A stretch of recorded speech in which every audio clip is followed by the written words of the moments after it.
दोस्तों, स्वागत है आपका स्टोरी मग पॉडकास्ट में, जहां हम आपको इस भागदौड़ भरी जिंदगी से दूर उस जादुई युग में ले चलते हैं जब राजाओं का वैभव आसमान को छूता था। उनके महलों की शान आंखों को चकाचौंध कर देती थी और उनकी कहानियों का जादू लोगों के दिलों पर राज करता था। आज की हमारी कहानी हमें ले जाएगी एक ऐसे समृद्ध और विशाल राज्य में जिसका हर कोना समृद्धि की चमक से दमकता था।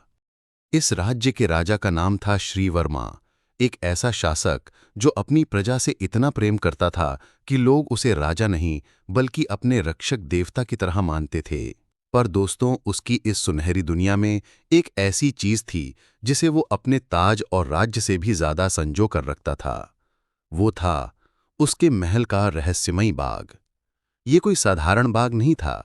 वहां कदम रखते ही लगता मानो समय थम गया हो और किसी अदृश्य दरवाजे के पीछे कोई जादुई लोक खुल गया हो। और शायद इसी बाग की गहराइयों में वो रहस्य छुपा था। चारों ओर हरी भरी घास, ऊंचे ऊंचे पेड़ और फूलों की कतारें, जिनके रंग सूरज की किरणों से भी ज्यादा चमकीले लगते थे। लाल गुलाब, पीले गेंदा, नीले अपराजिता और गुलाबी चमेली, हर फूल अपने रंग से जैसे जीवन की नई तस्वीर रच रहा था। उनकी खुशबू इतनी गहरी थी कि जैसे मन की थकान पल भर में उड़ जाती हो।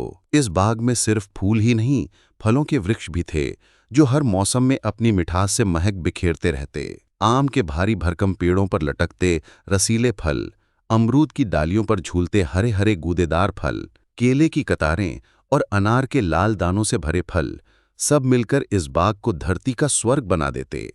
और यहीं आकर राजा श्रीवर्मा को सबसे अधिक शांति मिलती।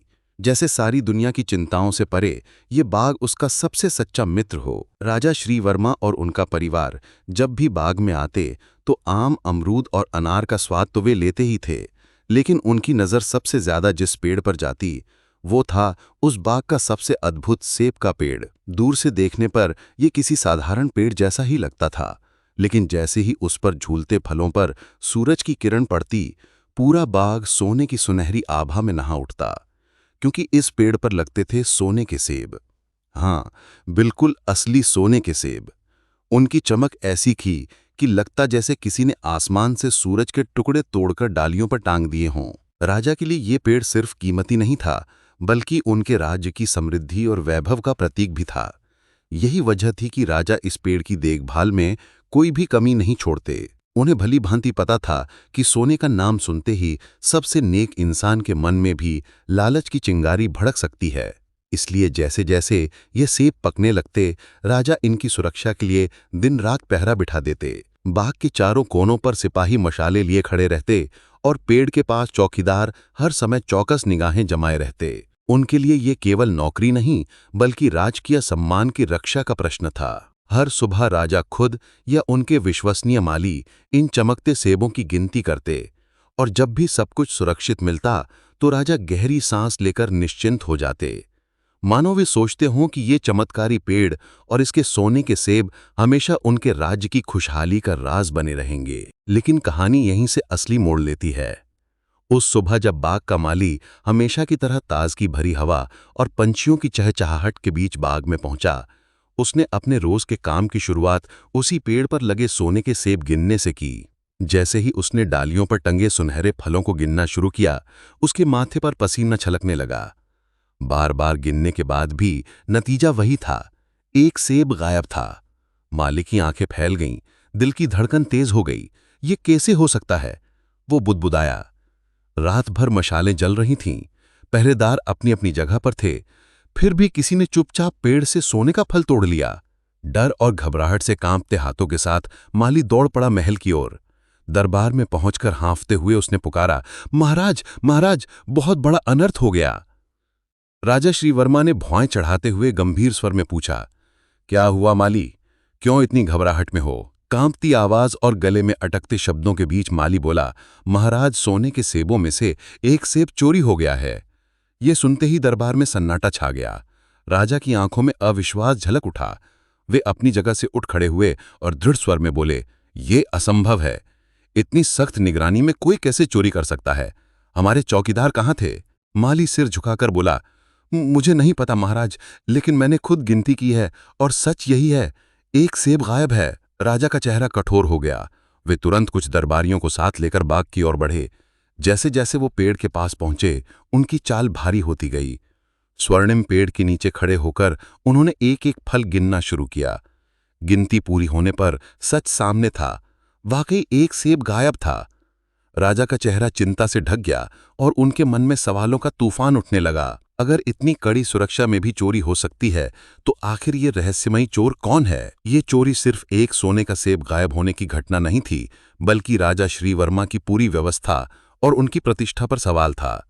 राजा के चेहरे पर गुस्से और चिंता की गहरी लकीरें उभर आईं और उन्होंने तत्काल आदेश दिया, राज्य के कोने कोने में ऐलान कर दो, जो भी इस रहस्यमयी चोर का राज खोलेगा, उसे हम इतना बड़ा इनाम देंगे कि उसकी 7 पीढ़ियां भी सुख से जीवन यापन करेंगी। पलक झपकते ही ये खबर जंगल की आग की तरह पूरे राज्य और आसपास के गांवों तक फैल गई। लोग हैरान थे, कौन इतना दुस्साहसी हो सकता है जिसने राजा के सबसे सुरक्षित बाग से सोने का सेब चुरा लिया? चौकीदारों की नाक के नीचे से हुआ यह कारनामा पूरे राज्य के लिए पहेली बन गया था। दरबार में सन्नाटा पसरा हुआ था। दरबारी आपस में फुसफुसा रहे थे, पर किसी के पास कोई उत्तर नहीं था। राजा की चिंता गहरी होती जा रही थी, क्योंकि ये चोरी सिर्फ सोने का मूल्य नहीं था, बल्कि उनके राज्य की सुरक्षा और गर्व पर चोट थी। तभी उनकी निगाह अपने तीनों बेटों पर पड़ी। बड़ा राजकुमार, जो अपने साहस के लिए मशहूर था, मंझला, जो अपनी बुद्धिमानी के लिए जाना जाता था, और सबसे छोटा, जिसे लोग अक्सर नासमझ कहकर सभी लोग उसकी हंसी उड़ाते थे। राजा की चिंता देखकर सबसे बड़े राजकुमार ने आगे कदम बढ़ाया। उसकी आंखों में आत्मविश्वास की चमक थी और उसने ऊंची आवाज में कहा, पिताजी, अब और चिंता मत कीजिए। मैं जानता हूं ये चोर बड़ा चालाक है, पर मैं इसे पकड़ने की कसम खाता हूं। आज रात मैं खुद उस पेड़ के नीचे पहरा दूंगा और ये सुनिश्चित करूंगा कि कोई भी उस पेड़ के पास फटक भी ना पाए। इस बार एक भी सेब चोरी नहीं होगा। राजा की आंखों में आशा की एक चमक जाग उठी और दरबार में बैठे सभी लोग उस पल को देखते रह गए, जब सबसे बड़ा राजकुमार खुद को इस रहस्य की पहली कड़ी से जोड़ने को तैयार खड़ा था। राजा ने बड़े राजकुमार की आंखों में आत्मविश्वास की चमक देखी और मन ही मन सोचा, शायद यही वो पल है जब उसका साहसी बेटा राज्य की इज्जत बचा लेगा। गंभीर स्वर में उन्होंने कहा, ठीक है पुत्र, आज रात से ये जिम्मेदारी तुम्हारी है। याद रखो, अब ये सिर्फ एक पेड़ की रक्षा नहीं, बल्कि पूरे राज्य की प्रतिष्ठा का सवाल है। बड़े राजकुमार ने प्रण किया और उसी रात पूरे जोश और गर्व के साथ बाग में पहुंचा। आसमान में चांद चमक रहा था। उसने सोने के पेड़ के पास अपनी चौकी जमाई और तलवार हाथ में थाम ली। पहली रात का पहर निकला, ठंडी हवा सरसराई और बाग में गहरी खामोशी छा गई। राजकुमार की निगाहें हर आहट पर टिक जातीं। उसका मन हर हल्की सरसराहट को चोर की चाल समझकर चौकस हो उठता। वो खुद से कहता, नहीं, मुझसे वो चोर बच नहीं पाएगा। मगर जैसे जैसे दूसरा पहर आया, नींद ने धीरे धीरे उसकी पलकें भारी करनी शुरू कर दीं। दिन भर की थकान और रात की ठंडी हवा ने मिलकर उसकी चौकसी को ढीला कर दिया। उसने सिर हिलाकर खुद को जगाने की कोशिश की, मगर नींद कहीं ज्यादा शक्तिशाली थी। उसकी सारी शपथ, सारी बहादुरी उस नींद के आगे हार गई और पेड़ के नीचे बैठा राजकुमार गहरी नींद में डूब गया। भोर की पहली किरणें जब बाग में फैलीं तो नींद टूटी और राजकुमार चौंक कर उठ बैठा। धड़कते दिल के साथ वो पेड़ की ओर भागा और सेब गिनने लगा। उसकी सांसें थम गईं। एक और सेब गायब था। अब तक कुल 3 सोने के सेब चोरी हो चुके थे। हर रात एक सेब, जैसे किसी अदृश्य हाथ ने बाग से राज्य की शान को धीरे धीरे चुरा लिया हो। राजकुमार का चेहरा शर्म से झुक गया और भारी कदमों से वो पिता के सामने पहुंचा। उसने कांपती आवाज में कहा, पिताजी, मैं भी असफल रहा। मैं उस चोर को पकड़ नहीं सका। दरबार में सन्नाटा छा गया। राजा की आंखें चिंता से भर गईं। उनका माथा पसीने से भीग गया। वे सोचने लगे, जब उनके सबसे बहादुर और धैर्यवान बेटे भी हार मान गए, तो इस रहस्यमयी चोर को कौन रोक पाएगा? मंत्री और दरबारी एक दूसरे को देखते रहे, कोई सलाह नहीं दे पाया। सबके चेहरे पर निराशा की परछाई थी, मानो पूरा महल किसी अंधेरी छाया में डूब गया हो। राजा भारी मन से बोले, ये सोने के सेब केवल फल नहीं हैं, ये हमारे राज्य की शान है, हमारी समृद्धि का प्रतीक हैं, और इनका इस तरह चोरी होना हमारे भविष्य के लिए अपशकुन है। तभी उस गहन चुप्पी को एक हल्की लेकिन दृढ़ आवाज ने तोड़ा। सबकी नजरें घूमकर दरबार के कोने की ओर गईं। वहां सबसे छोटा राजकुमार खड़ा था, वही जिसे अक्सर कमजोर और नासमझ कहकर नजरअंदाज किया जाता था। राजा की निगाहें कठोर थीं। उन्हें हमेशा लगता था कि छोटा बेटा उनके बड़े भाइयों की तरह योग्य नहीं है। लेकिन इस बार छोटे राजकुमार की आंखों में एक अलग ही चमक थी। उसके चेहरे पर दृढ़ निश्चय झलक रहा था। महल के विशाल दरबार में जहां दीवारों पर मशालों की लौ झिलमिला रही थी और हर चेहरा चिंता में डूबा हुआ था, छोटा राजकुमार संकोच भरे कदमों से अपने पिता राजा के सामने आया और धीमे स्वर में बोला, पिताजी, यदि आप अनुमति दें तो आज रात पहरेदारी का दायित्व मुझे दीजिए। मैं इस रहस्यमयी चोर को पकड़ने का प्रयास करूंगा। उसके शब्द सुनकर सभी दरबारी एक दूसरे की ओर देखने लगे, मानो उनकी आंखों में यही सवाल तैर रहा हो कि ये वही राजकुमार है जिसे अब तक बचकाना और नासमझ समझा जाता था। राजा ने जब अपने छोटे पुत्र की ओर देखा तो उनकी आंखों में अविश्वास साफ झलक रहा था। उनके मन में एक तीखा विचार आया, जो कार्य मेरे दो बहादुर और अनुभवी बेटे न कर पाए, वो ये कोमल हृदय और अभूत सा पुत्र कैसे कर सकेगा। राजा का माथा तना, उनकी आवाज कठोर हो गई। क्या कह रहे हो तुम? पहरेदारी करोगे? क्या तुम समझते हो कि ये बच्चों का खेल है? तुम्हारे बड़े भाई जो तुमसे कहीं अधिक बुद्धिमान और साहसी हैं, वे भी पूरी रात जाग न पाए और असफल रहे। तुम क्या कर लोगे? जाओ, अपने कर्तव्यों में लगो। ये काम तुम्हारे बस का नहीं है। उनकी बातों में निराशा ही नहीं बल्कि थोड़ी झुंझलाहट और अपमान भरी भी थी। दरबारियों ने भी राजा की ओर सहमति में सिर हिलाया, मानो ये कह रहे हों कि राजा की बात सही है। लेकिन छोटा राजकुमार, जिसने अपने जीवन में कई बार उपेक्षा और अविश्वास सहा था, इस बार पीछे हटने को तैयार न था। उसने फिर विनती करते हुए कहा, नहीं पिताजी, मैं जानता हूं कि ये कार्य कठिन है। मैं ये भी जानता हूं कि मेरे दोनों भाई असफल हुए, लेकिन कृपया मुझे भी एक अवसर दीजिए। मैं पूरी शक्ति से प्रयत्न करूंगा। यदि आप मुझे कमजोर समझते हैं तो यही सही समय है जब मैं स्वयं को और आपको ये सिद्ध कर सकूं कि मेरे भीतर भी साहस है, बस विश्वास की कमी रही है। उसकी वाणी में इतनी सच्चाई और आत्मविश्वास था कि पूरा दरबार क्षण भर के लिए निशब्द रह गया। राजा का हृदय भीतर ही भीतर दुविधा से घिर गया। एक ओर उन्हें अपने छोटे पुत्र की क्षमता पर शंका थी, दूसरी ओर लगातार हो रही चोरी ने उन्हें तोड़ दिया था। दरबारी भी आपस में फुसफुसाने लगे। कोई कहता, शायद ये जिद्दी है परंतु ईमानदार है, तो कोई बुदबुदाया, कौन जाने किस्मत इसी के साथ हो। राजा ने लंबे समय तक गंभीरता से छोटे राजकुमार की ओर देखा, मानो उसके दृढ़ चेहरे में उत्तर ढूंढ रहे हों। आखिरकार निराशा और आशा के संगम से भरे स्वर में उन्होंने धीरे से कहा, ठीक है, यदि तुम्हारी यही इच्छा है तो मैं तुम्हें यह अवसर देता हूं, पर याद रखना, यह कार्य खेल नहीं, यह राज्य की प्रतिष्ठा और हमारे वंश का प्रश्न है। दरबार में सन्नाटा छा गया और सबकी निगाहें छोटे राजकुमार पर टिक गईं। ये रात उसके लिए केवल पहरेदारी की नहीं, बल्कि अपनी काबिलियत और अस्तित्व साबित करने की थी।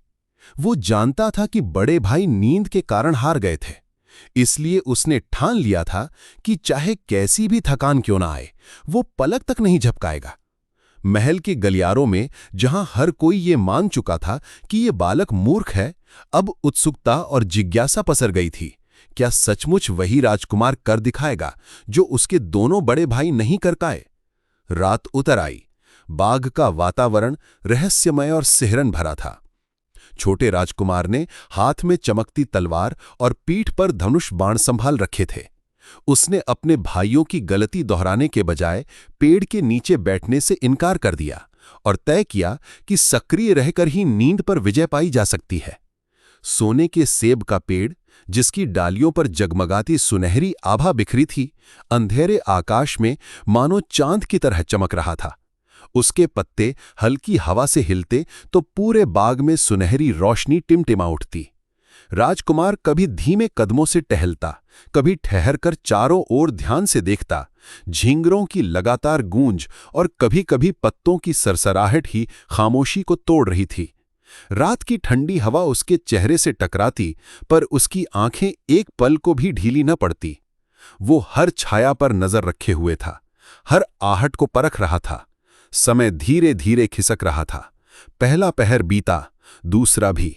थकान उसके कंधों पर उतरने लगी थी, पर उसने मन ही मन अपने आप से वादा किया था, मैं नहीं सोऊंगा, चाहे पूरी रात खड़ा रहना पड़े। और फिर आया वो क्षण जिसे लोग सबसे कठिन कहते हैं, रात का तीसरा पहर, जब नींद का बोझ सबसे गहरा होता है। राजकुमार का दिल तेज धड़क रहा था, पर उसकी आंखें चौकस थीं। महल की ऊंची मीनार पर लगी घड़ी ने अचानक 12 का घंटा बजाना शुरू किया। टन टन टन 12 बार बजती हो ध्वनि मानो पूरे बाग को हिला रही थी। सोने के पेड़ के नीचे खड़े राजकुमार ने सांस रोकी, तलवार की मूठ और कसकर पकड़ ली और अंधेरे में अपनी आंखें और पैनी कर दीं, जैसे वो जानता हो कि अब कुछ होने वाला है। जैसे ही घड़ी का 12वां और अंतिम घंटा पूरे बाग की खामोशी को चीरते हुए गूंजा, हवा में एक अनोखी हलचल फैल गई। छोटे राजकुमार की पैनी नजर अचानक आसमान की ओर उठी और उसने देखा कि दूर अंधकार के बीच से कोई चमकती हुई चीज उसकी ओर बढ़ रही है। पहले तो उसे लगा मानो कोई तारा टूटकर धरती पर गिर रहा हो, लेकिन जैसे जैसे वो रोशनी पास आई, उसके दिल की धड़कन तेज होने लगी और तभी उसकी आंखों के सामने वो दृश्य आया जिसने उसकी सांसें रोक दी। ये कोई साधारण जीव नहीं, बल्कि सोने जैसी चमकती हुई एक अद्भुत चिड़िया थी। उसके पंख ऐसे दमक रहे थे मानो उन पर सूरज की किरणें कैद हों।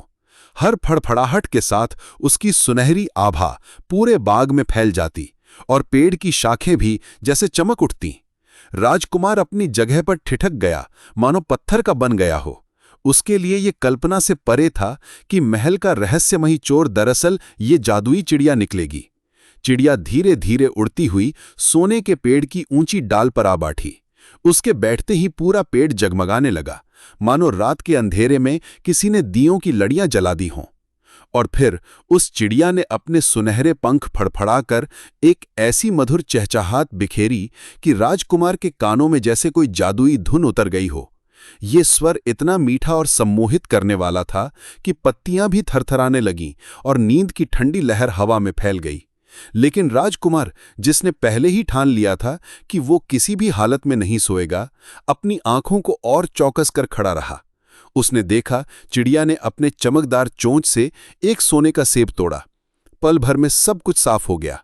यही वो चोर थी, यही वो रहस्यमयी जीव जिसने बार बार महल से कीमती सोने के सेब गायब किए थे। राजकुमार ने मौका हाथ से जाने नहीं दिया।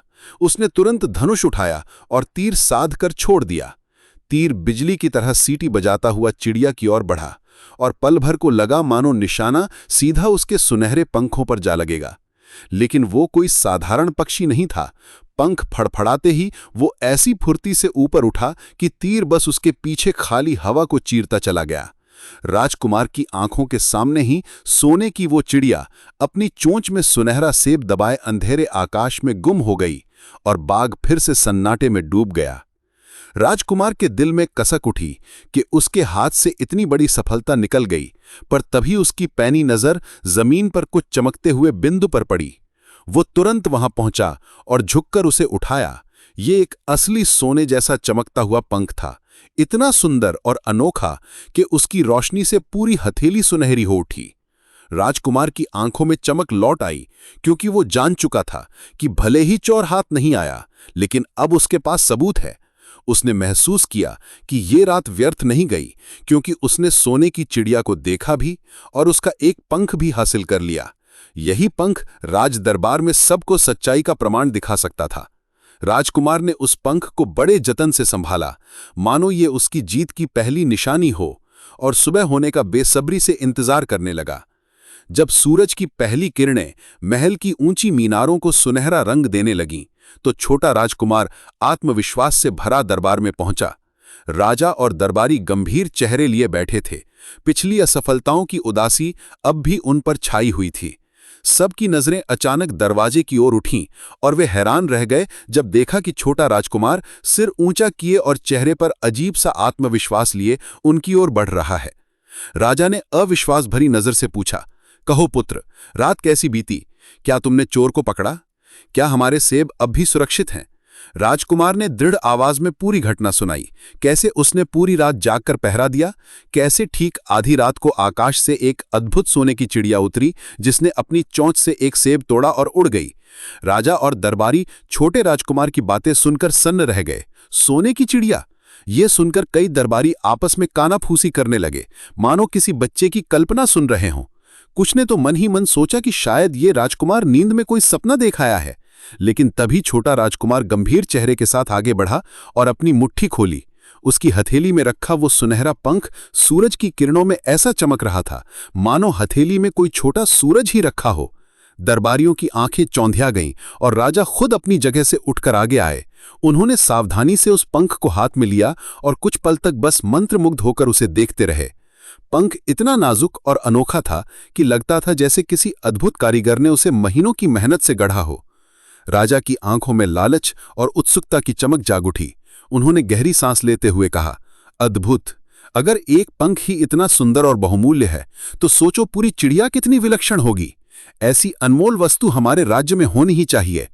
सोने के सेब की चोरी का लम अब राजा के मन से जैसे मिट गया और उसकी जगह सोने की चिड़िया को पाने का जुनून जाग उठा। उन्होंने दरबार में ऊंची आवाज में घोषणा की, सुनो, जो कोई भी उस सोने की चिड़िया को पकड़कर मेरे पास लाएगा, उसे राज्य का सबसे बड़ा सम्मान, धन संपत्ति और यश दिया जाएगा। यह सुनते ही पूरा दरबार गूंज उठा। अब ये केवल चोरी रोकने का मामला नहीं रहा, बल्कि सोने की चिड़िया को पाने की चुनौती थी। तभी बड़े राजकुमार, जिनके दिल पर अपनी पिछली असफलता का बोझ अभी भी था, आगे बढ़े और दृढ़ स्वर में बोले, पिताजी, कृपया मुझे अनुमति दें। मैं उस सोने की चिड़िया को ढूंढ निकालूंगा और आपके लिए जीवित पकड़कर लाऊंगा। यही अवसर है कि मैं अपनी खोई हुई प्रतिष्ठा को फिर से हासिल कर सकूं। राजा ने कुछ पल सोचा, पर अंततः अनुमति दे दी।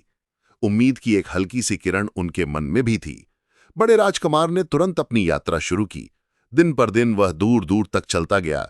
पगडंडियों, पहाड़ी रास्तों और गांवों से गुजरता हुआ वो अंततः एक गहरे रहस्यमयी जंगल में पहुंच गया। जंगल बेहद घना और सुनसान था। ऊपर से पक्षियों की चीख और पत्तों की सरसराहट भय का माहौल बना रही थी। बड़े राजकुमार का मन अब भी आत्मविश्वास से भरा था। अचानक चलते चलते उसकी नजर एक बड़े पेड़ के नीचे पड़ी। वहां एक लोमड़ी आराम से लेटी हुई थी। उसकी आंखें आधी बंद थीं, जैसे वो थकान में हो या गहरी सोच में डूबी हो। लेकिन जैसे ही राजकुमार ने उसे देखा, उसके मन में शिकारी वृत्ति जाग उठी। उसने सोचा, क्या ये मौका नहीं कि मैं इस लोमड़ी का शिकार करूं? बड़ा राजकुमार घने जंगल में खड़ा था, हाथ में धनुष ताने, और उसकी आंखें लोमड़ी पर जमी हुई थी। मन ही मन उसने सोचा, यह शिकार तो बहुत आसान होगा, अभी एक तीर में काम तमाम कर दूंगा। उसने तीर चढ़ाया और जैसे ही छोड़ने वाला था, अचानक लोमड़ी ने आंखें खोल दी। उसकी आवाज गूंज उठी, राजकुमार, मुझे मत मारो, रुको। राजकुमार दंग रह गया। उसका हाथ हवा में थम गया। वो अवाक होकर देखता रहा कि एक साधारण सी लगने वाली लोमड़ी इंसानों की तरह बोल रही है। लोमड़ी ने उसकी हैरानी समझ ली और शांत स्वर में बोली, हां, मैं बोल सकती हूं, और इतना ही नहीं, मुझे यह भी पता है कि तुम किस मकसद से इस जंगल में आए हो। तुम उस सोने की चिड़िया की खोज में निकले हो जो तुम्हारे पिता के बाग से हर रात सोने के सेब चुराती है। राजकुमार की आंखें फैल गईं। उसे विश्वास ही नहीं हो रहा था कि जंगल की ये लोमड़ी उसके मन की बात कैसे जान सकती है। लोमड़ी ने धीरे धीरे उठते हुए कहा, राजकुमार, अगर तुम मेरी बात मानोगे तो तुम्हें चिड़िया तक का रास्ता बहुत जल्दी और आसानी से मिल जाएगा। देखो, यही रास्ता पकड़े रहना। चलते चलते जब सूरज ढलने लगेगा तो तुम्हें गांव पहुंचोगे। उस गांव में सड़क के दोनों ओर तुम्हें 2 सराय मिलेंगी। एक सराय बड़ी शानदार होगी, सुनहरी रोशनी, सजावट और भीड़ भाड़ से भरी हुई। लेकिन उसके सामने वाली सराय बहुत पुरानी और जर्जर दिखेगी, जैसे कोई उसे देखना भी ना चाहे। मेरी सलाह मानो तो उस चमचमाती सराय में मत रुकना, उसके बजाय उस पुरानी और टूटी फूटी सराय में ही ठहरना। तभी तुम्हें सोने की चिड़िया आसानी से मिल सकेगी। लोमड़ी की आवाज में आत्मविश्वास था, मानो वो सचमुच सब जानती हो। लेकिन बड़ा राजकुमार उसकी बात पर ठहाका मारकर हंस पड़ा। तू मुझे रास्ता दिखाएगी, तू जैसी चालाक लोमड़ी मेरी मदद करेगी। मुझे अपनी ताकत और अपनी अकल पर पूरा भरोसा है। मुझे तेरी फालतू सलाह की जरूरत नहीं। उसकी आंखों में अहंकार साफ झलक रहा था। उसने गुस्से में कहा, दूर हो जा मेरी नजरों से, वरना तेरा काम तमाम कर दूंगा। और इतना कहते ही उसने तीर छोड़ दिया। लेकिन लोमड़ी, जो जंगल की सबसे चतुर जीव मानी जाती है, पलक झपकते ही एक और उछली और घने पेड़ों में गुम हो गई। तीर केवल हवा चीरता हुआ निकल गया। राजकुमार कुछ देर तक दांत भींचकर देखता रहा, फिर हिकारत से बोला, धोखेबाज लोमड़ी, मुझे अपने रास्ते खुद पता हैं। और बिना उसकी सलाह पर ध्यान दिए अपनी यात्रा पर आगे बढ़ गया। राजकुमार कई घंटों तक चलता रहा। जंगल की हरियाली धीरे धीरे पीछे छूटती गई और जैसे ही वो पेड़ों के बाद खुला मैदान और खेतों के निशान देखने लगा, उसे महसूस हुआ कि वो आबादी के करीब पहुंच चुका है। सूर्य क्षितिज में लाल और सुनहरी किरणें बिखेर रहा था और शाम की हल्की ठंडी हवा उसके चेहरे को छू रही थी। जैसे ही राजकुमार गांव के पास पहुंचा, उसने अपनी आंखों पर भरोसा नहीं किया। सड़क के दोनों ओर ठीक उसकी नजरों के सामने बिल्कुल अलग अलग सरायें खड़ी थीं।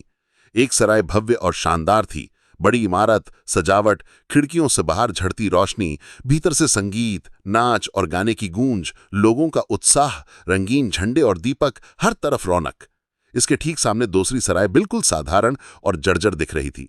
छोटी खिड़कियां, फटी पुरानी दीवारें, धूल और अंधेरा, कोई रौनक नहीं, भीतर से भी खामोशी ही महसूस हो रही थी। राजकुमार ने लोमड़ी की चेतावनी याद की, पुरानी सराय में रुको, वही सही राह बताएगी।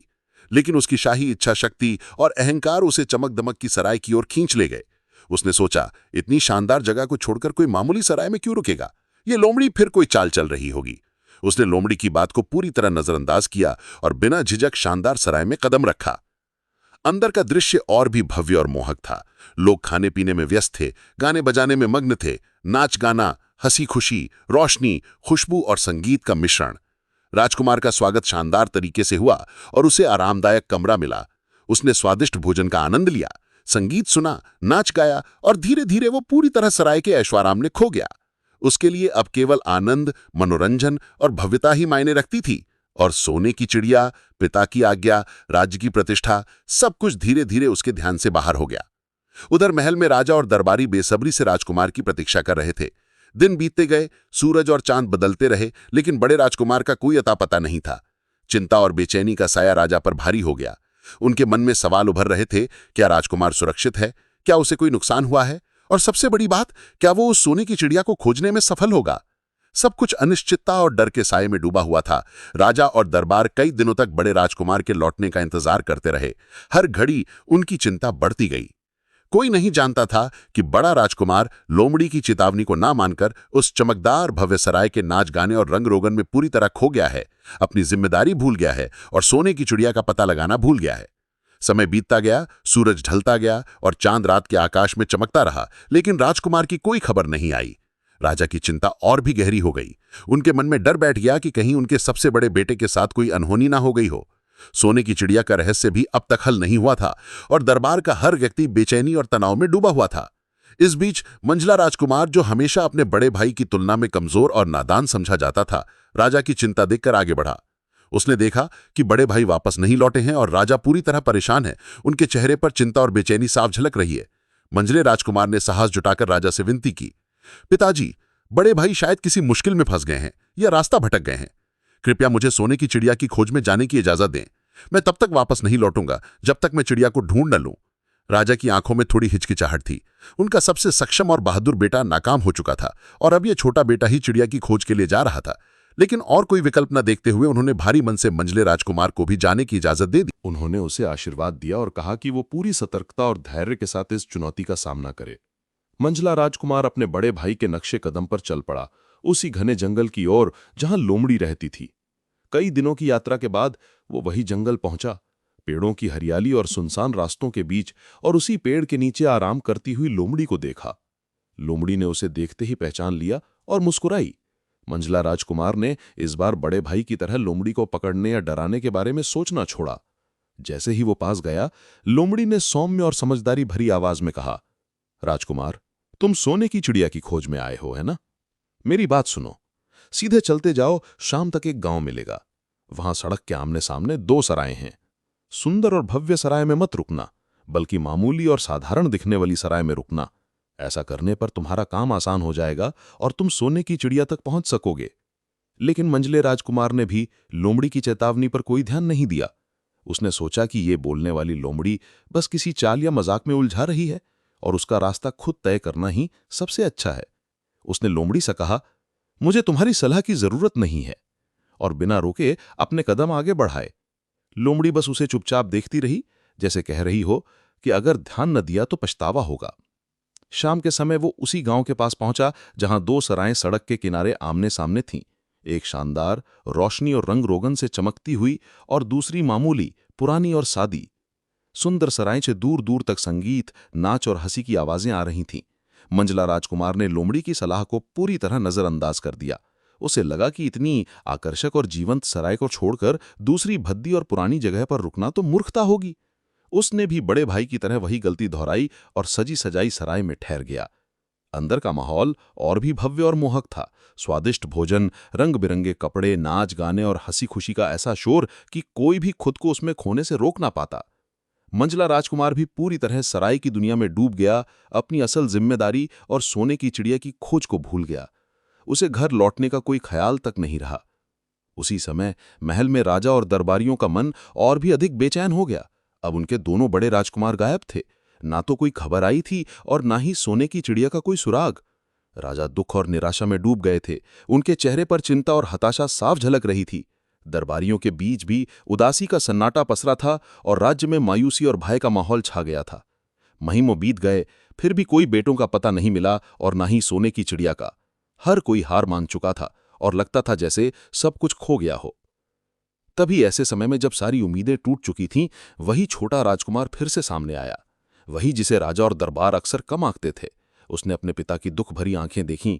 उनका दिल भारी था और उसी क्षण उसका अपना दिल भर आया। वो जानता था कि अब समय है खुद को साबित करने का, न केवल सोने की चिड़िया को खोजने का, बल्कि पिता की आशाओं और राज्य की प्रतिष्ठा को बचाने का।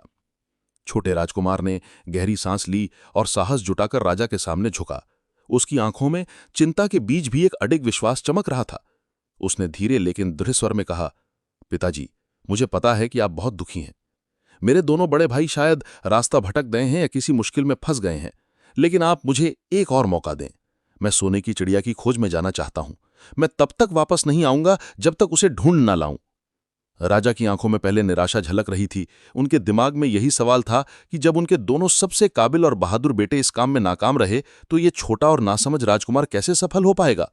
उनके होंठों पर एक आधी चेतावनी की झुरलाहट थी और उन्होंने कहा, पुत्र, तुम्हारे बड़े भाई तुमसे ज्यादा अनुभव और साहस रखते थे, लेकिन वे भी असफल रहे। ये काम बहुत कठिन है।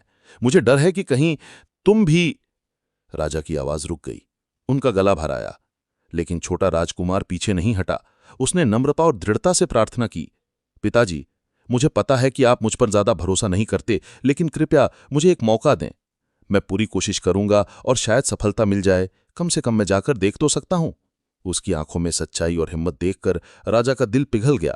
उनके पास अब और कोई विकल्प भी नहीं था। अंततः राजा ने भारी मन से और आखिरी उम्मीद के साथ उसे इजाजत दे दी। आशीर्वाद लेकर छोटा राजकुमार अकेले ही सादे कपड़ों में और दृढ़ निश्चय के साथ निकल पड़ा। उसने अपने बड़े भाइयों की तरह किसी भव्य पोशाक या भारी लाव लश्कर का सहारा नहीं लिया, बल्कि आत्मविश्वास और धैर्य को अपनी ताकत बनाया। वो उसी रास्ते पर चला जिस पर उसके भाई गए थे। कई दिनों तक जंगलों और सुनसान रास्तों से गुजरता हुआ अंततः उसी घने जंगल में पहुंचा जहां वो बोलने वाली लोमड़ी आराम कर रही थी। राजकुमार ने उसे देखकर आश्चर्य किया, लेकिन बड़े भाइयों की तरह गुस्से में तीर चलाने या डराने का प्रयास नहीं किया। जैसे ही वो पास से गुजरा, लोमड़ी ने अपनी धीमी और सुरमय आवाज में पुकारा, राजकुमार, रुको। राजकुमार रुक गया और उसकी ओर ध्यान से देखने लगा। लोमड़ी ने कहा, तुम सोने की चिड़िया की तलाश में निकले हो, है ना? मुझे पता है कि तुम्हारे बड़े भाई मेरी बात न मानकर रास्ते में भटक गए हैं, लेकिन अगर तुम मेरी बात ध्यान से सुनोगे तो मैं तुम्हें सही रास्ता दिखा सकती हूं। छोटे राजकुमार लोमड़ी की बातों पर ध्यान से बैठ गया। अब वो उसकी सलाह में छिपी गहराई को समझने की कोशिश कर रहा था और उसने विनम्रता से कहा, ठीक है लोमड़ी रानी, मैं आपकी बात ध्यान से सुनूंगा। आप जो भी बताएंगी मैं वैसा ही करूंगा और आपको हानि नहीं पहुंचाऊंगा। राजकुमार के इस व्यवहार को देखकर लोमड़ी की आंखों में चमक आ गई। उसने महसूस किया कि ये राजकुमार अपने बड़े भाइयों की तरह अभिमानी नहीं है, बल्कि समझदार और धैर्यवान है। लोमड़ी ने मुस्कुराते हुए कहा, शाबाश राजकुमार, तुम सबसे अलग और अच्छे लगते हो। तुमने मेरी बात का मजाक नहीं उड़ाया और मुझ पर तीर नहीं चलाया। मैं तुम्हारी मदद करना चाहती हूं। फिर लोमड़ी ने आगे कहा, अगर तुम जल्दी और सुरक्षित अपनी मंजिल तक पहुंचना चाहते हो तो मेरी पूंछ पर बैठो। मैं तुम्हें उस गांव तक ले चलूंगी जहां तुम्हें रुकना है। राजकुमार थोड़ा हैरान हुआ, लेकिन उसने लोमड़ी पर भरोसा किया। जैसे ही वो उसकी पहली हुई पूंछ पर बैठा, पूंछ अचानक इतनी लंबी और मजबूत हो गई कि वो आराम से उस पर बैठ सकता था। लोमड़ी हवा में उड़ गई, मैदानों, जंगलों और छोटे पहाड़ों को पार करती हुई, और राजकुमार को तेज हवा के घोड़े पर सवार होने का रोमांच मिला। थोड़ी ही देर में वो उन्हें उसी गांव के पास उतार गई जहां बड़े भाई रुके थे।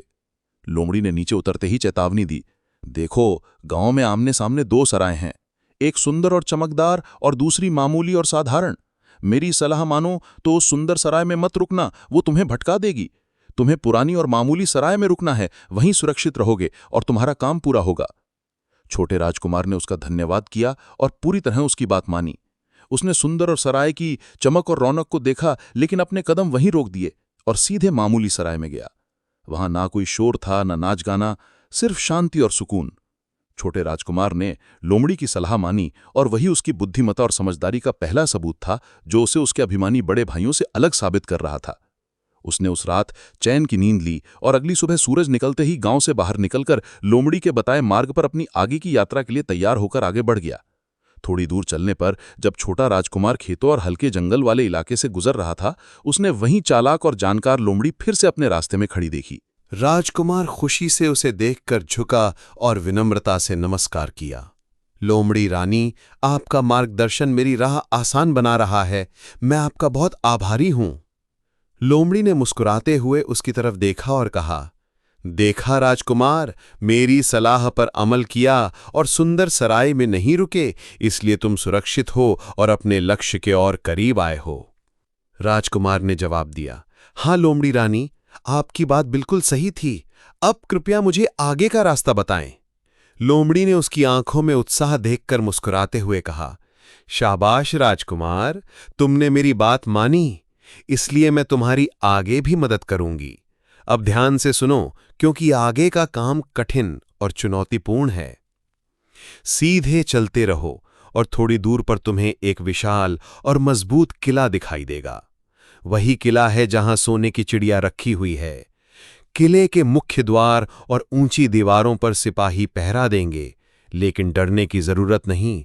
वहां एक जादुई असर है, सभी सिपाही सो रहे होंगे। तुम निडर होकर किले के अंदर प्रवेश करो और गलियारों और कमरों को पार करते हुए उस कमरे तक पहुंचो जहां चिड़िया है। उस कमरे में चिड़िया लकड़ी के मामूली से पिंजरे में बंद होगी, सुंदर लेकिन साधारण, और तुम्हें उसे वहीं से उठाकर बाहर ले जाना है। ध्यान रहे, पास ही एक आकर्षक सोने का पिंजरा होगा जिसमें कीमती पत्थर जड़े होंगे, और मन करेगा कि चिड़िया को वहीं रख दो, लेकिन ऐसा मत करना। उस सोने के पिंजरे को छूना भी मत, नहीं तो बड़ी मुसीबत में पड़ जाओगे और पछताओगे। मैंने ये सब इसलिए बताया कि तुम सतर्क रहो और लालच में आकर गलती ना करो। राजकुमार ने लोमड़ी की हर बात ध्यान से सुनी और वचन दिया कि उसकी सलाह के अनुसार ही काम करेगा। लोमड़ी ने मुस्कुराते हुए कहा, अब आओ, मैं तुम्हें किले के पास ले चलती हूं। लोमड़ी ने अपनी लंबी पूंछ को फिर से फैलाया और वो अचानक इतनी बड़ी हो गई कि राजकुमार आराम से उस पर बैठ सका। जैसे ही उसने जगह ली, लोमड़ी ने बिना देर किए हवा में छलांग लगाई और वे दोनों बादलों को चीरते हुए मैदानों, झीलों और घुमावदार नदियों के ऊपर से उड़ते चले गए। तेज हवा उसके चेहरे को छू रही थी और नीचे धरती एक रंगीन चादर सी लग रही थी। हरे घास के मैदान, चांदी सी चमकती नदियां और दूर दूर तक फैले पेड़ों के झुंड। कुछ ही देर में लोमड़ी ने राजकुमार को उस अद्भुत और विशाल किले के सामने उतार दिया जिसके बारे में उसने पहले बताया था। किला प्राचीन पत्थरों से बना था, उसकी ऊंची दीवारों पर बेलें हेपटी थीं और उसकी मीनारें आसमान को छूती मालूम हो रही थीं। लोमड़ी ने गहरी आवाज में कहा, यहीं से तुम्हारी असली परीक्षा शुरू होती है राजकुमार। मेरी हर बात याद रखना, एक छोटी सी चूक भी खतरा ला सकती है। यह कहकर उसने हल्की मुस्कान दी और बिना शोर किए जंगल की छाया में खो गई। राजकुमार ने चारों ओर देखा। चांदनी में नहाया किला, ऊंचे फाटक और दीवारों पर झूलते झंडे सब किसी पुराने रहस्य की गवाही दे रहे थे। उसका दिल तेजी से धड़क रहा था, लेकिन उसने हिम्मत जुटाई और वो आगे बढ़ा। जैसे ही वो फाटक के पास पहुंचा, उसने देखा कि लोमड़ी की बात सच थी। मुख्य द्वार पर खड़े सिपाही, दीवारों पर तैनात पहरेदार और आंगन के भीतर के सैनिक गहरी नींद में डूबे हुए थे, मानो किसी जादू ने उनकी पलकें सील दी हों। राजकुमार ने एक गहरी सांस ली, उसका आत्मविश्वास बढ़ गया और वो निडर होकर किले के अंदर चला गया। गलियारों के भीतर अजीब सन्नाटा था। लंबे लंबे मार्ग, पत्थर की दीवारों पर टिमटिमाती मशालें और कहीं कहीं हवा की हल्की सरसराहट। हर कदम पर उसके दिल की धड़कनें और तेज हो रही थीं, लेकिन वो लोमड़ी की चेतावनी याद कर रहा था, धैर्य और समझदारी से काम लेना। कई मोड़ और दरवाजे पार करने के बाद एक कमरे का दरवाजा उसके सामने आया जो बाकी कमरों से बिल्कुल अलग लग रहा था। दरवाजे की लकड़ी पुरानी थी, लेकिन उस पर सुनहरी नक्काशी चमक रही थी। राजकुमार ने धीरे से दरवाजा खोला और अंदर का दृश्य देखकर उसकी आंखें आश्चर्य से फैल गईं। कमरे के कोने में एक मामूली से लकड़ी के पिंजरे में वही सोने की चिड़िया बैठी थी, जिसके पंख से सुनहरी रोशनी झर रही थी। उसके हर हल्के हिलने पर दीवारों पर सुनहरी लहरें दौड़ जातीं। राजकुमार कुछ पल के लिए स्थिर खड़ा रहा। ये वही चिड़िया थी जिसने उसके पिता के बाग से चोरी किए हुए सोने के सेब लिए थे। तभी उसकी नजर पिंजरे के पास रखी मेज पर पड़ी, जहां चमकते 3 सोने के सेब सजे थे। वे बिल्कुल वैसे ही थे जैसे राजा के बाग में लटका करते थे। राजकुमार उस लकड़ी के साधारण पिंजरे में बैठी सोने की चिड़िया को देखकर मंत्रमुग्ध हो गया। उसकी चमकती सुनहरी पंखुड़ियां हल्की रोशनी में किसी स्वर्गीय ज्योति की तरह दमक रही थीं, मानो पूरी दुनिया उस छोटे से कोने में सिमट आई हो। उसका दिल उत्साह और विजय की धड़कनों से भर गया। बस यही वो पल था जिसके लिए उसने खतरे उठाए थे। जैसे ही उसने पिंजरे को उठाने के लिए हाथ बढ़ाया, उसकी नजर पास रखी एक और चीज पर पड़ी। एक शानदार जगमगाता सोने का पिंजरा जिस पर अद्भुत नक्काशी की गई थी और जिसमें तरह तरह के कीमती पत्थर, मोती और हीरे जड़े हुए थे। वो पिंजरा ऐसा प्रतीत हो रहा था जैसे किसी देवता के महल से उठाकर यहां रख दिया गया हो। उसकी चमक से आंखें चौंधिया रही थीं। राजकुमार का मन डोल गया। वो सोचने लगा कि इतनी अनमोल सोने की चिड़िया को भला इस मामूली लकड़ी के पिंजरे में क्यों रखा जाए, जबकि उसके लिए ये राजसी जगमगाता सोने का पिंजरा मौजूद है। उस क्षण लोमड़ी की गंभीर चेतावनी उसके मन से धुंधली हो गई और सुंदरता के प्रलोभन ने उसकी समझ पर पर्दा डाल दिया। उसने खुद को समझाया, शायद चिड़िया इसी पिंजरे में खुश होगी, यही सही है। उसने जल्दी से सोने की चिड़िया को लकड़ी के पिंजरे से बाहर निकाला और उसे सोने के चमकीले पिंजरे में डाल दिया। लेकिन जैसे ही चिड़िया उस नए चकाचौंध से भरे पिंजरे में गई, उसका स्वभाव बदल गया। वो अचानक जोर जोर से चहचहाने और फड़फड़ाने लगी। उसकी तेज आवाज किले के हर पत्थर से टकराकर गूंजने लगी, मानो किसी ने मौन को तोड़ दिया हो। किले के हर कोने में सोए हुए सिपाही और नौकर चाकर एक झटके से जाग उठे। उनकी नींद पर जो जादू का असर था वो पल भर में टूट गया। फाटक से लेकर मीनार तक हलचल मच गई। तेज कदमों की आहट, तलवारों की झंझनाहट और गुस्से भरी आवाजें गलियारों में गूंजने लगीं। राजकुमार अभी पिंजरा उठाकर दरवाजे तक भी नहीं पहुंचा था कि भारी कदमों की धमक उसके कानों में पड़ी। अगले ही पल कई सिपाही कमरे में घुस आए। उनके चेहरे पर गुस्सा और आंखों में शक की चमक थी। उन्होंने देखा एक अनजान युवक हाथ में सोने की चिड़िया वाला सोने का पिंजरा और उनके राजा की अमूल्य चीज चोरी करने की कोशिश। बिना कोई सवाल किए उन्होंने राजकुमार को घेर लिया, उसके हाथों को पीछे मोड़कर बांध दिया और तलवारों की नोक पर खींचते हुए कमरे से बाहर ले गए। तभी राजकुमार का चेहरा फीका पड़ गया और उसे लोमड़ी के वे शब्द गूंजने लगे, अगर तुमने चिड़िया को लकड़ी के पिंजरे से निकालकर सोने के पिंजरे में रखा तो बाद में पछताओगे। पछतावा उसके दिल को कुरेद रहा था, लेकिन अब कुछ बदलना उसके बस में नहीं था। सिपाही उसे खींचते हुए उस विशाल दरबार में ले गए जहां पर किले का राजा अपने ऊंचे नक्काशीदार सिंहासन पर बैठा था और चारों ओर राजसी दीपकों की रोशनी में दरबारी खड़े थे। हॉल में सन्नाटा छाया था।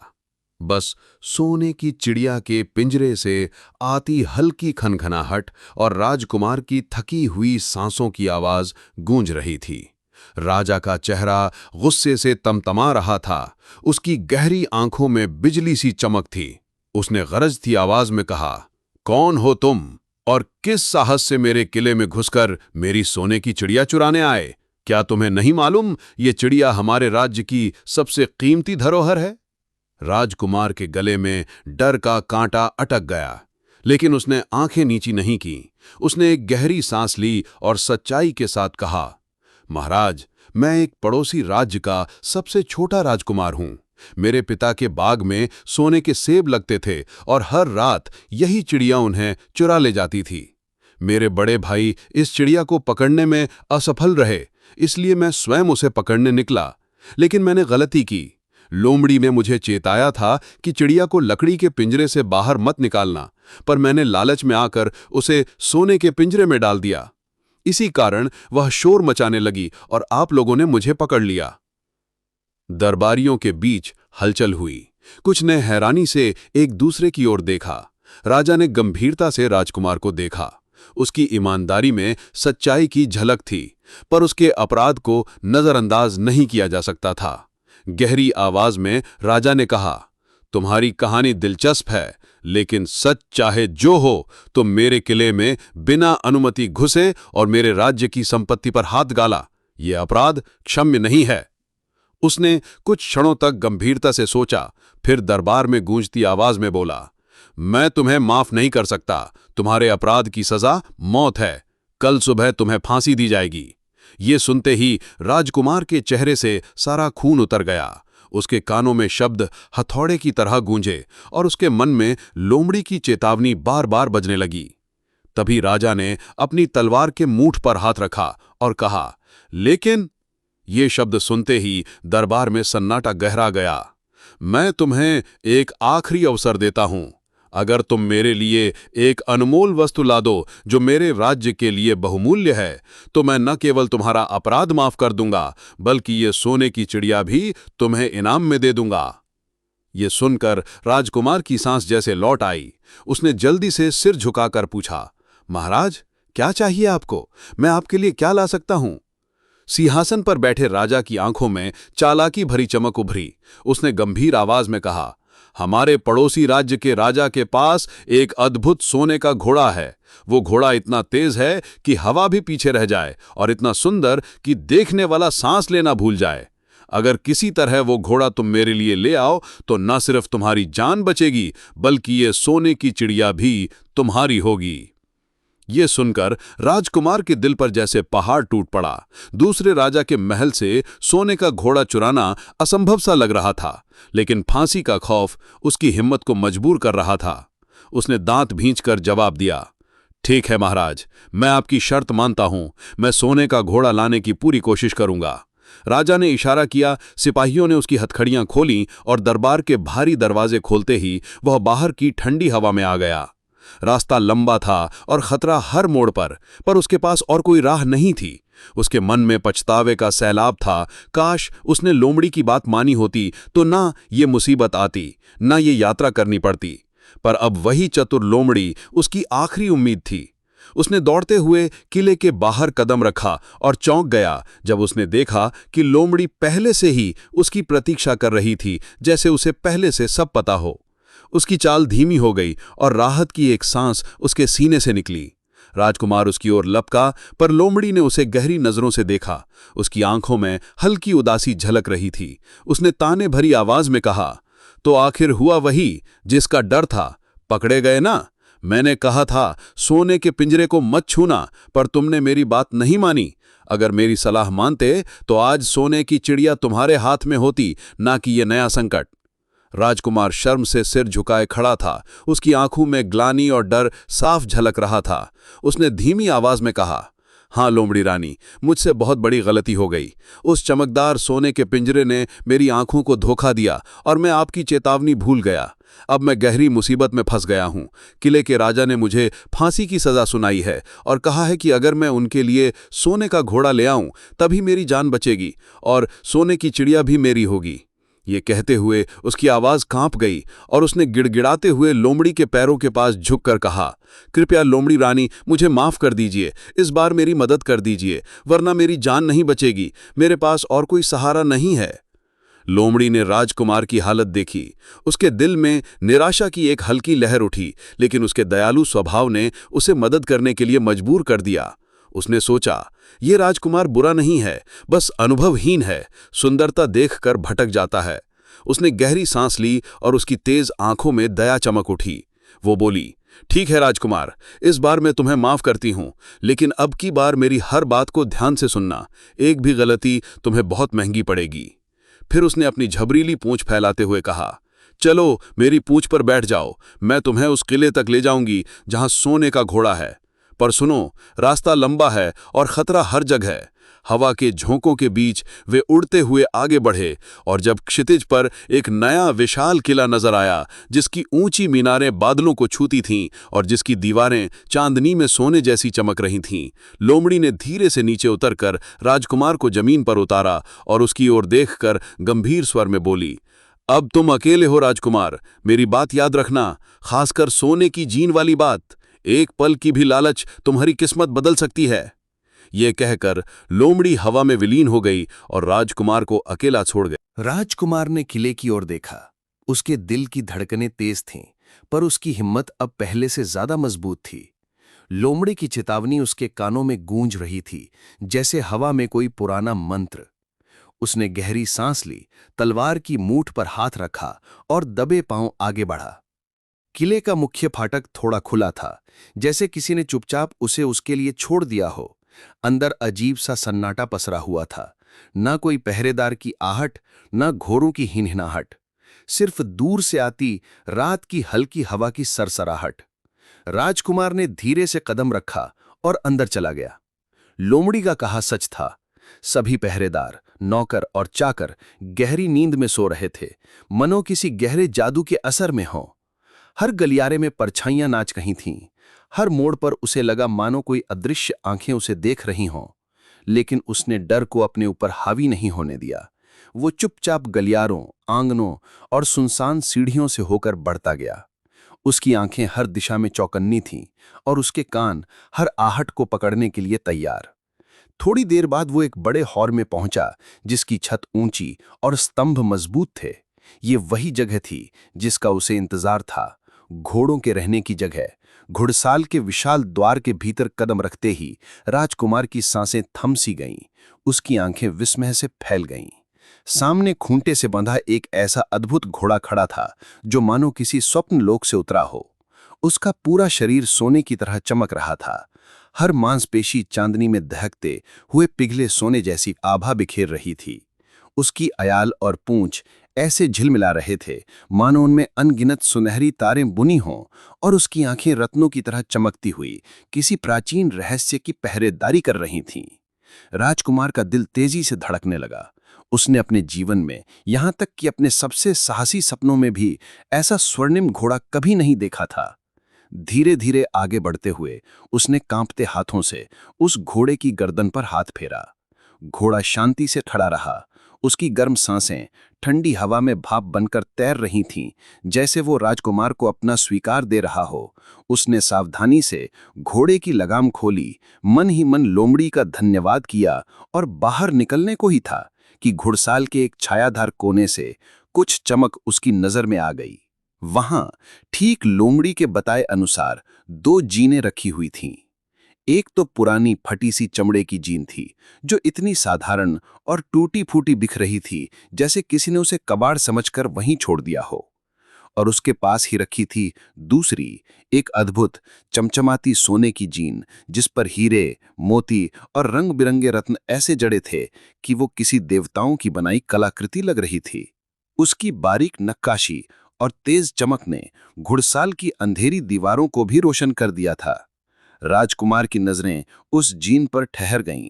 लोमड़ी की चेतावनी उसके मन में गूंज रही थी, रुको, सोने की जीन को छूना भी मत। लेकिन सोने के घोड़े की शाही शान और उस जीन की लुभावनी सुंदरता देखकर उसका दिल डगमगा गया। उसने खुद से कहा, इतने भव्य घोड़े पर यह पुरानी फटी हुई जीन कैसे जंचेगी? इस पर तो यही सोने की शानदार जीन ही शोभा देगी। शायद लोमड़ी ने इस बार जरूरत से ज्यादा सावधानी बरतने को कहा। आखिर इतनी सुंदर चीज को छूने से भला क्या अनहोनी हो सकती है? एक बार फिर किस्मत का इम्तिहान राजकुमार के सामने था और लोमड़ी की साफ साफ कही चेतावनी उसके कानों में गूंजती रही, मगर इस बार भी सुंदरता और लालच ने उसकी समझदारी पर पर्दा डाल दिया। उसने पुरानी फटी हुई चमड़े की जीन को तिरस्कार से छोड़कर वो चमकती रत्नों से जड़ी सोने की जीन उठाई, जिसकी हर किरण मानो उसके दिल को खींच रही थी। धीरे धीरे धड़कते दिल और कांपते हाथों से उसने सोने की जीन घोड़े की पीठ पर कसनी शुरू की। पर जैसे ही सोने की वो चमकदार जीन घोड़े को छूती है, घोड़ा जोर से कान फाड़ देने वाली हिनहिनाहट के साथ उछल पड़ा। उसकी आवाज इतनी तेज थी कि घुड़साल की दीवारों से टकराकर गूंजती हुई पूरे किले में फैल गई, जैसे रात का सन्नाटा चकनाचूर हो गया हो। घोड़े का अचानक ये शोर मानो सोने की जीन के जादू के टूटने या उसके भार से उपजा था।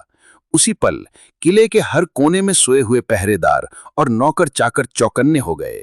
पल भर में हर ओर हलचल मच गई।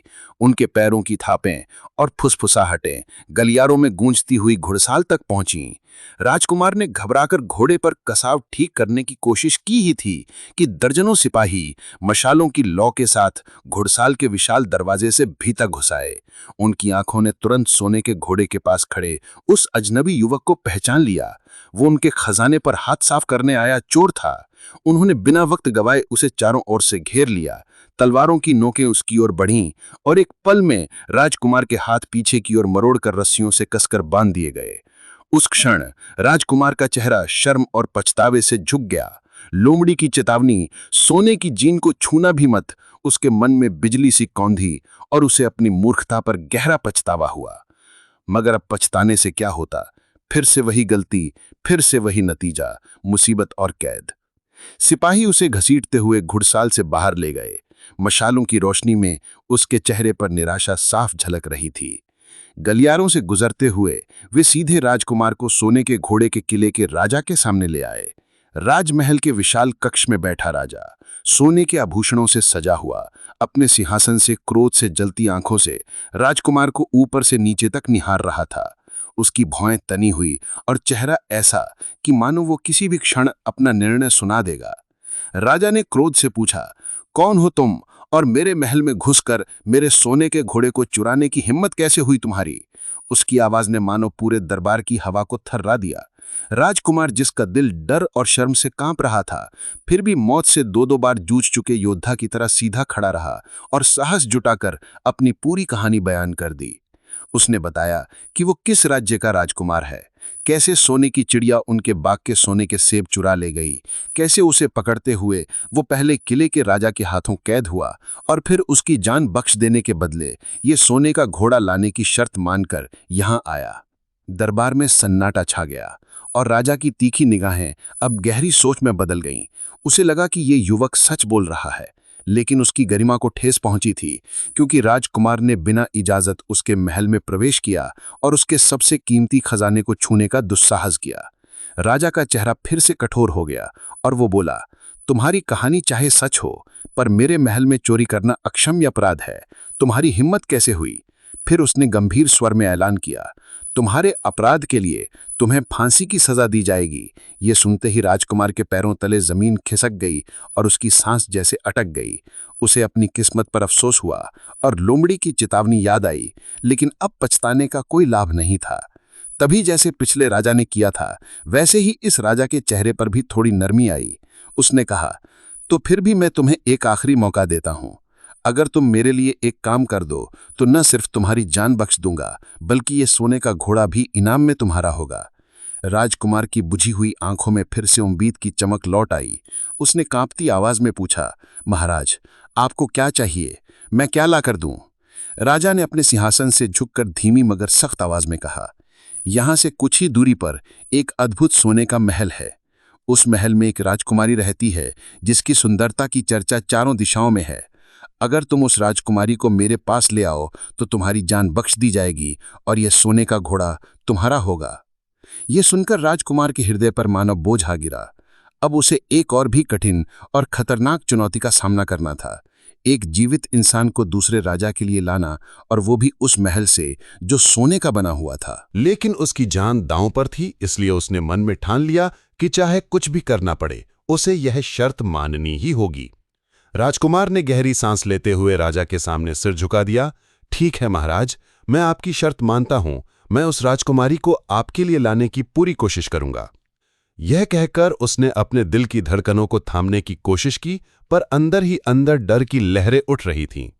सोने के घोड़े के किले का भारी फाटक पीछे छूट चुका था, पर उसके मन पर उस राजा का कठोर निर्णय किसी बोझ की तरह दबा था। राजकुमार जानता था कि अब की बार गलती की कोई गुंजाइश नहीं है और सिर्फ वही चतुर लोमड़ी है जो इस बार भी उसे मुसीबत से निकाल सकती है।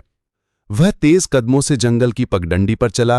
पत्तों की सरसराहट और रात की हवा का ठंडा झोंका उसके बेचैन मन को और परेशान कर रहा था। थोड़ी दूर आगे चांद की रोशनी में जैसे कोई आकृति चमकी। हाँ, वही लोमड़ी थी, पहले से ही उसका इंतजार करती हुई, मानो उसे सब कुछ पहले से ही पता हो। राजकुमार उसकी ओर भागा, उसकी आंखों में पश्चाताप झलक रहा था। लोमड़ी ने गहरी निराश निगाहों से उसकी ओर देखा। उसके कान हल्के से झुके हुए थे और आवाज दुख से भारी थी। देखो राजकुमार, मैंने तुमसे कितनी बार कहा था कि मेरी बात मानना। मैंने तुम्हें चेतावनी दी थी कि उस सोने की जीन को मत छूना, लेकिन तुम फिर लालच के शिकार हो गए। सुंदरता ने तुम्हें अंधा कर दिया और अब देखो तुम फिर मुसीबत में हो। अगर तुम मेरी बात मान लेते तो सोने का घोड़ा तुम्हारा होता और तुम आजाद होते। राजकुमार ने शर्म से सिर झुका लिया, उसकी आवाज कांप रही थी। लोमड़ी रानी, मुझे माफ कर दो, मैं उस चमक को देखकर खुद को रोक नहीं पाया। अब दूसरा राजा भी मेरी जान लेने पर तुला है। उसने कहा है कि अगर मैं उसके लिए सोने के महल की राजकुमारी नहीं लाया तो वह मुझे फांसी दे देगा। ये मेरी आखिरी उम्मीद है। अगर तुमने मेरी मदद नहीं की तो मैं बच नहीं पाऊंगा। कृपया मुझ पर दया करो और बताओ कि मैं उस राजकुमारी को कैसे पा सकता हूं। लोमड़ी ने राजकुमार की बेचैनी और पश्चाताप से भरी आंखों में गहराई से झांका। उसने महसूस किया कि इस बार राजकुमार सचमुच संकट में है। उसकी जान का सवाल है। पिछले 2 मौकों पर उसकी नादानियों ने लोमड़ी को निराश किया था, लेकिन उसके दिल में कहीं ना कहीं दया भी थी। उसने धीरे से सांस छोड़ी और गंभीर स्वर में कहा, ठीक है राजकुमार, मैं तुम्हें इस बार भी माफ करती हूं, लेकिन याद रखो ये आखिरी मौका है। अगर अब भी तुमने गलती की तो मैं तुम्हारी मदद नहीं कर पाऊंगी। ये काम पहले के दोनों कामों से कहीं ज्यादा कठिन और खतरनाक होगा। जरा सी चूक भी तुम्हारी जान ले सकती है। राजकुमार ने हाथ जोड़कर धन्यवाद कहा। लोमड़ी ने अपनी पूंछ हिलाते हुए आगे समझाया, अब ध्यान से सुनो राजकुमार, मैं तुम्हें सोने के महल के पास ले जाऊंगी। वहां पहुंचकर तुम्हें महल के पिछवाड़े या किसी पेड़ की ओट में छिपकर बैठना होगा ताकि कोई तुम्हें देख ना सके।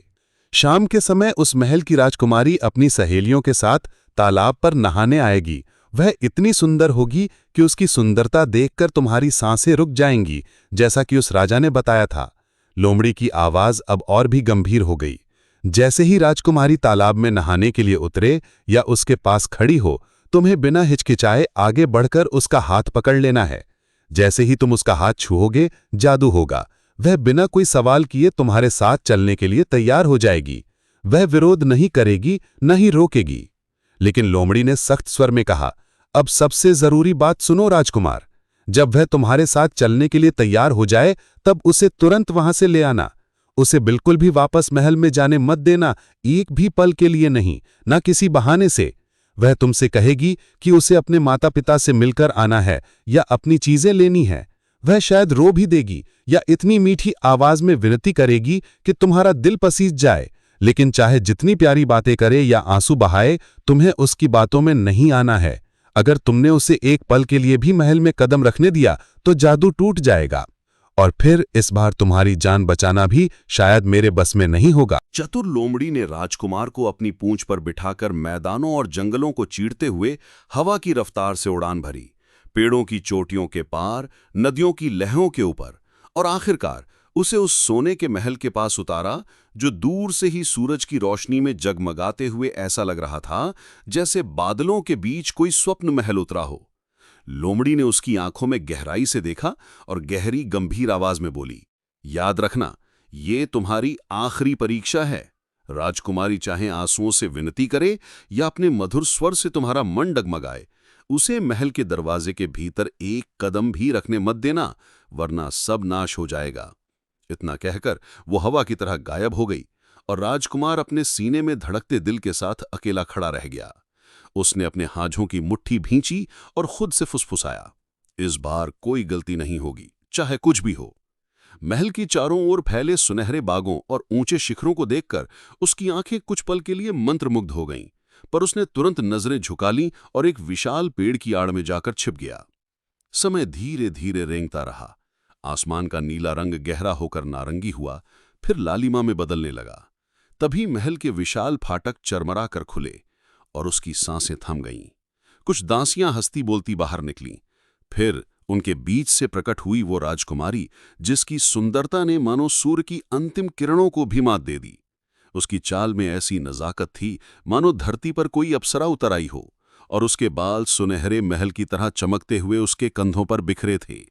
राजकुमार की आंखें उस पर ठहर गईं, पर उसके कानों में लोमड़ी की चेतावनी गूंज रही थी और उसने धीरे से खुद को समझाया, यही है वो, और यही मेरा सबसे बड़ा इम्तिहान है। सांझ के झिलमिलाते उजाले में जब सोने का महल डूबते सूरज की किरणों से पिघले हुए सोने सा चमक रहा था, तभी महल के भीतर से मधुर हंसी की आवाजें गूंजने लगीं और राजकुमारी अपनी सहेलियों के संग तालाब की ओर चली आ रही थी। उनकी चूड़ियों की छनक और पायल की झनकार मानो बगीचे की खामोशी को गीत में बदल रही थी। बड़े पेड़ की आड़ में छिपा राजकुमार अपनी धड़कनों को थामे हर कदम पर नजर गड़ाए हुए था। यही उसका मौका था, उसका सबसे बड़ा इम्तिहान। तालाब के किनारे पहुंचते ही पानी की लहरें आसमान के नारंगी रंग को जैसे थामने लगीं, और उसी पल राजकुमार ने हिम्मत बटोरी, अपनी छिपने की जगह से छलांग लगाई और बिजली की तरह आगे बढ़कर राजकुमारी का हाथ पकड़ लिया। राजकुमारी और उसकी सहेलियां एक पल को सन्न रह गईं। उनकी आंखों में आश्चर्य और हवा में एक अद्भुत खामोशी फैल गई।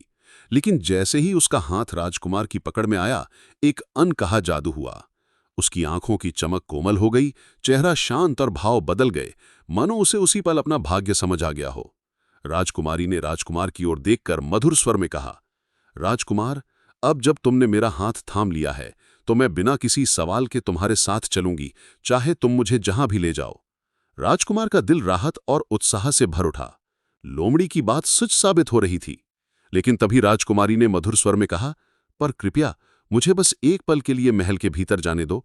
मैं अपने माता पिता से मिल लूं, उन्हें बता दूं कि मैं जा रही हूं, बस एक क्षण के लिए। वही क्षण था जिसे लोमड़ी ने खतरे का नाम दिया था। राजकुमार का मन डगमगाया, उसकी पकड़ थोड़ी ढीली पड़ी, लेकिन तुरंत उसने खुद को संभाला और गहरी सांस लेते हुए दृढ़ आवाज में कहा, नहीं राजकुमारी, मैं तुम्हें एक पल के लिए भी महल में वापस नहीं जाने दे सकता। हमें अभी इसी वक्त यहां से निकलना होगा। और इस तरह छोटे राजकुमार ने लोमड़ी की आखिरी चेतावनी दिल में उतारकर राजकुमारी का हाथ थामे सोने के महल से निकलने की ठानी। लेकिन चारों ओर फैला सन्नाटा किसी तूफान से पहले की खामोशी जैसा लग रहा था, मानो सुनहरी दीवारें उसकी हर हरकत पर नजर रखे हुए हों और परछाइयों में कोई अनजाना खतरा घात लगाए बैठा हो। पर दोस्तों, क्या राजकुमार सच में लोमड़ी की बात मानकर बच पाएगा, या एक पल की दया सब कुछ बदल देगी? सोने के महल की परछाइयों में कौन सी नई चालें छिपी हैं? क्या ये कदम उसे सोने का घोड़ा और चिड़िया दिलाएगा, या हमेशा के लिए बर्बादी के रास्ते पर ले जाएगा? अभी तक जो देखा वो तो बस शुरुआत थी, असली खतरा तो अब सामने आने वाला है। इसी सवाल के साथ हम मिलेंगे कहानी के अगले भाग में, इसलिए अगले भाग का इंतजार जरूर कीजिए और हमारे चैनल को सब्सक्राइब करना न भूलिए, क्योंकि इस कहानी का अंत बेहद शानदार है, जहां कुछ छुपे हुए चेहरे और अनकहे किस्से आपके सामने आएंगे जो आपको चौंका देंगे। तो जुड़े रहिए और अगला भाग जरूर सुनिए। तब तक अपना और अपनों का बहुत ही ख्याल रखिए। नमस्कार।